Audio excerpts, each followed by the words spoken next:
Setelah sebelumnya jalanan Lampung viral, kini mobil dinas gubernur dan wakil gubernur Lampung diduga menunggak pembayaran pajak. Setelah viral, pihak pemerintah Provinsi Lampung bergegas membayar tunggakan pajak tersebut.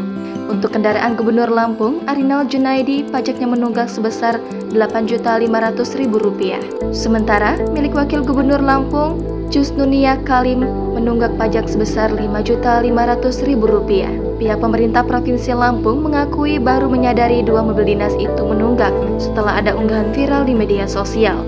Pelaksana Harian Kepala Dinas Komunikasi Informatika dan Statistik Provinsi Lampung, Ahmad Saifullah buka suara.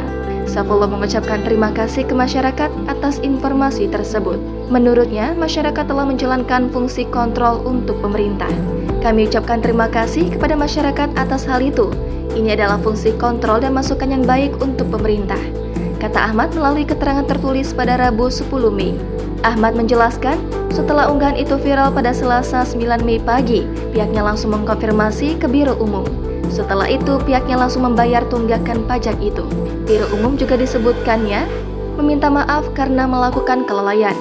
Sudah dikonfirmasi dan langsung dibayarkan. Biro Umum juga meminta maaf telah melakukan kelalaian, ucap Ahmad. Seusai kejadian itu, pihaknya langsung menyurati pejabat Lampung agar segera membayar pajak jika menunggak. Jangan lupa subscribe, share, komen, dan like ya!